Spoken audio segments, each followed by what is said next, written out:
Today, we'll be taking a look at the noise filter on this Whirlpool top-load washing machine.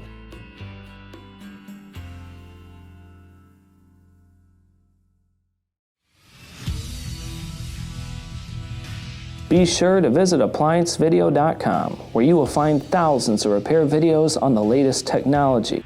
And for a limited time, you can save big on an annual membership and take advantage of all of our premium benefits. ApplianceVideo.com. Do it right the first time.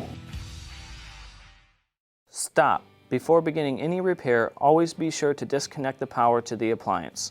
It is also recommended to test the outlet for the proper voltage. Remember to also turn off the water.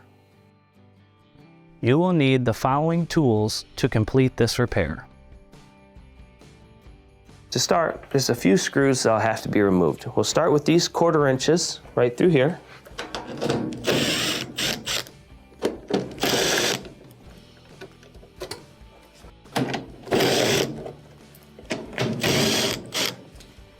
And then we'll have to remove this plate.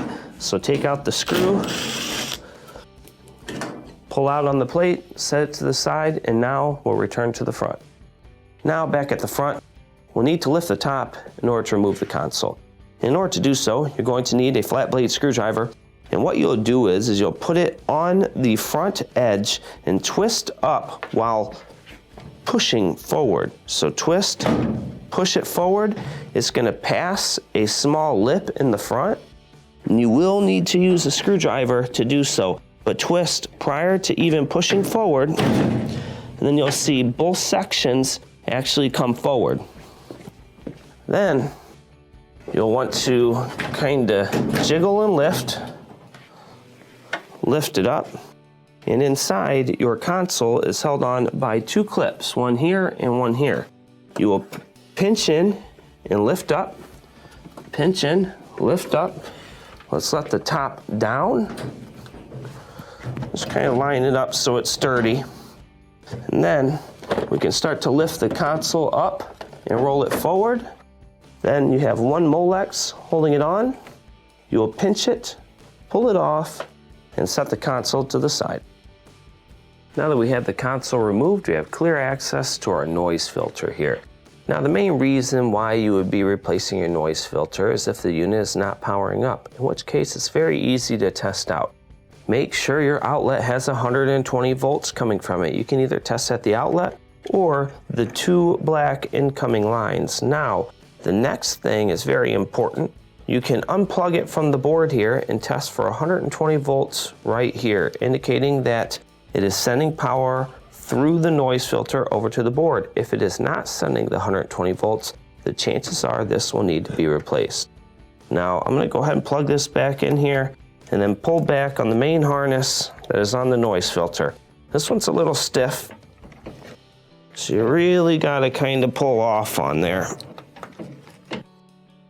So then slide it off. Then you want to slide off the ground here.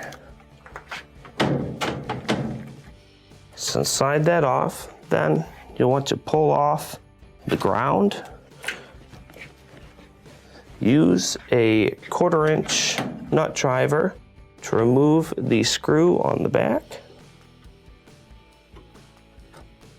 Then once you have this off, you'll slide up on the noise filter, pull it out, and set it to the side.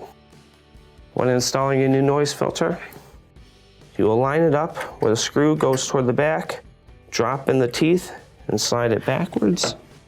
Then reinstall the 1/4 inch screw.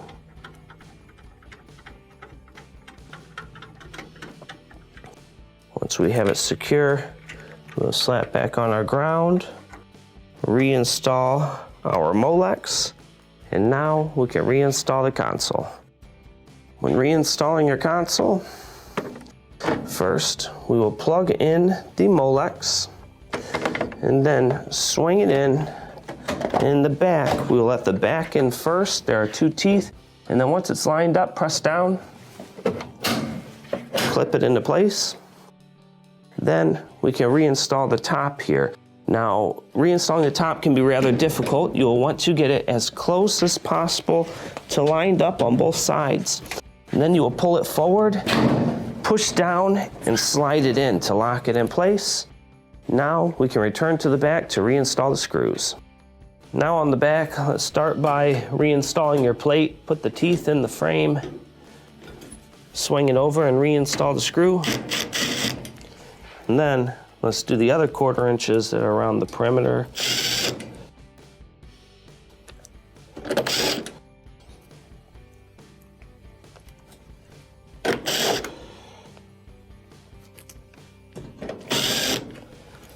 And this will complete your repair. Thank you for watching another quality video from ApplianceVideo.com. If you found this video helpful, make sure you click the like and subscribe to our channel.